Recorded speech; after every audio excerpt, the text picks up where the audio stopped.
E eu não tenho só esse milagre para contar, eu tenho alguns outros bem diferentes. Posso contar outros? Claro. Eu tinha 17 anos, que fazendo seminário, quando meu pai caiu morto na minha frente. Eu já fui até perseguida por esse milagre, por contar essa história.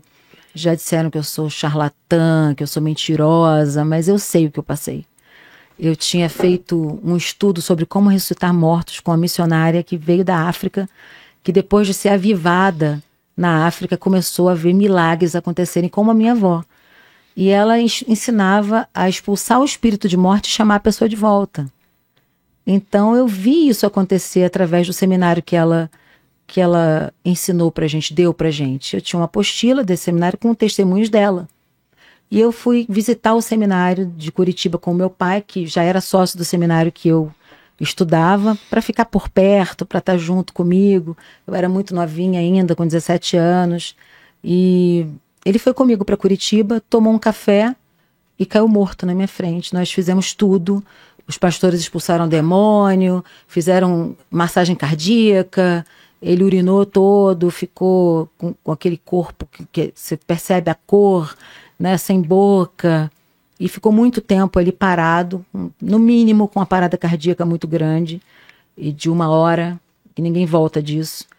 E depois que todos oraram, eu botei a mão no peito dele e falei: Nélio, espírito de morte, sai dele em nome de Jesus. Nélio, volta aqui agora. Quando eu fiz volta aqui agora, ele voltou.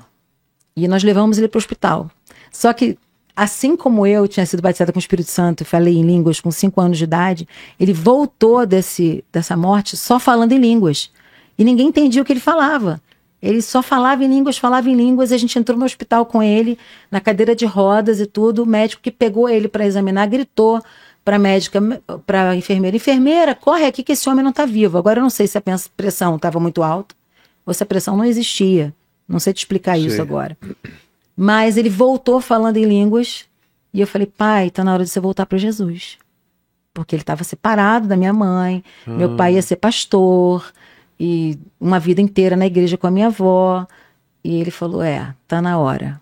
E voltou para Jesus, casou com a esposa dele. A vida começou a se organizar, a família começou a se organizar novamente. Minha mãe também se casou, voltou para Jesus. Com a minha conversão, a família toda voltou para a igreja. Porque as pessoas viram como eu estava e viram como eu fiquei. Então a minha vida no evangelho foi muito intensa. Tudo que eu vivi foi muito para agora. Então minhas experiências de arrebatamento, de ver anjo, de ver demônios saindo das pessoas, essa minha vida espiritual foi muito sobrenatural o tempo todo. E isso me manteve no evangelho de maneira muito séria, sabe? De muita intensidade. E essa é a minha vida até hoje. É algo que eu prezo muito por viver. Meus filhos também são batizados com o Espírito Santo, também falam em línguas estranhas. Eu sei que o maior dom é o amor, né? Não, as línguas estranhas não são as mais importantes na lista dos dons, mas elas são, segundo a minha crença pentecostal, a evidência do batismo. A evidência pode acontecer de várias maneiras, mas as línguas estranhas são as mais populares dentro das evidências do batismo com o Espírito Santo. Então, minhas crianças receberam muito novas essa evidência, mas o dom do amor é o mais importante para a gente lá em casa, porque sem amor a gente não consegue nada. Sem amor a gente não chega a lugar nenhum. Que não tem o dom das línguas e se sente menor por causa disso. Não tem pode, a ver, né? não pode. Não é desse jeito. Você pode buscar intensamente. A minha sogra, por exemplo, é uma das maiores mulheres de Deus que eu conheço, em oração, em ação social, e não fala em línguas estranhas, e nem por isso ela é menor do que a gente. Pelo contrário, eu a considero muito maior do que a gente. Ela é uma pastora de missões que arrecada 6 toneladas por mês para as pessoas que precisam de alimento.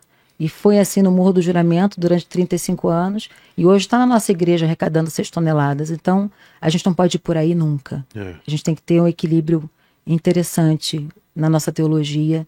E tem que entender que é importante. É importante. Você vai orar além do seu entendimento? Vai orar além do seu entendimento.